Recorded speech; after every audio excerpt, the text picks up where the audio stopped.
In the Overwatch League, role stars were meant to represent the best, most standout players in each role. Even when there was some controversy or disagreement with the role star selection at Hottie, it was always at least justifiable and the vision was there. So, in typical Owl fashion and aligning with every single questionable decision they've made this season, they are going to ruin that completely. The 2023 role stars will consist of an even 50-50 split between the East and the West players. If you for some reason needed any more proof that Mickey Mouse himself is pulling strings behind the scenes, this is the evidence you were searching for. No matter how you look at it, this rule is awful, but it's especially terrible because of the current ecosystem of the league. The East has 7 teams and 34 players on them, while the West has 13 teams and 84 players in the region. How is it possible to look at that and ask for a 50-50 split? It is just APAC bias. There's nothing else it could be. On top of that, the West has been the significantly better region all year, as shown by the midseason madness making the Infernal look like a little league team, and by using your eyeballs in any capacity. You cannot treat the regions as equal when they just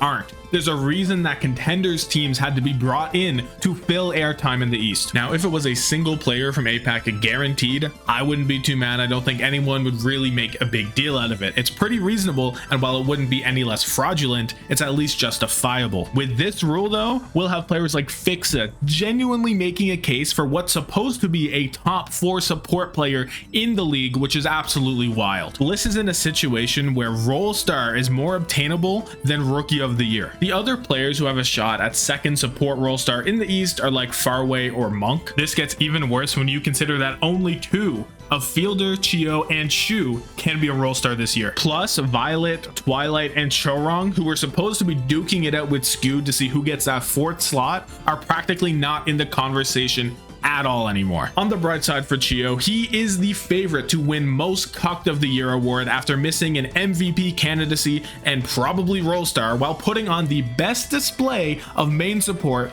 possibly ever. This rule also makes the conversation about role stars significantly less interesting. Before, people would go to war for Skewed. He was a player with unique talking points for and against his role star case, such as his flexibility and dominance over his competition in the East. However, now everyone will just shake hands and be like, yup, Skewed has it, and they'll move on because there's no reason to say anything else. The community loses out on the analysis and back and forth that comes with role star discussions, which I'd argue is more fun and important than the actual selections themselves. Moreover, debating who is better with worse players is inherently worse. It becomes less about how their playstyle interacts with the meta or what they're doing differently that makes them better, and more about whose mistakes and shortcomings are less impactful. I'd rather talk about what makes Chorong better than Violet than what makes Spruce a better building material than Dark Oak. And while we're here, we can talk about how the award voting process itself is deeply flawed and seems like a 7-year-old drew it up. Currently, the teams, talent, and media vote for their 4 role stars, 1 MVP, 1 Rookie of the Year, and whatever else. They should be using an ordered system where everyone selects the 1 through 10 DPS players and assigns them a value based on where they're ranked. This makes the voting more accurate. It makes it easier to pick out the top APAC candidate if they still want to enforce a 3-1 split at least, and makes these silly shoutout votes less impactful. For example, I don't know what type of drugs Necro was on when she voted Kai, Pelican, Flora, and Decay for DPS role stars last year,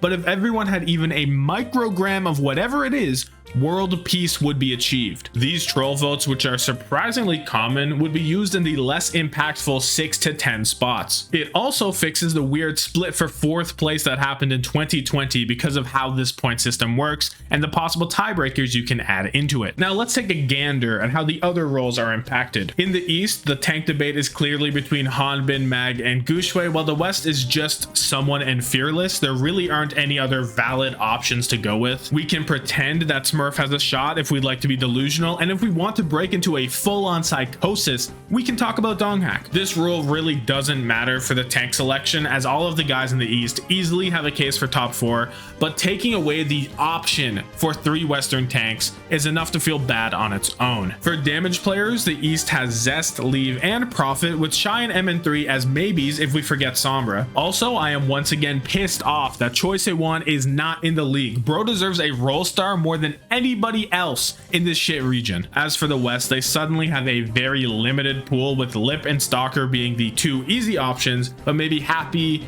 Alpha Yi, Decay, Merit, or Checkmate has an outside shot. However, just looking at the MVP candidates makes it hard to see anything other than Lip and Stalker in our future. Before the rule change, the final DPS Worldstars would have been a great conversation with interesting perspectives, and a number of players would have been considered.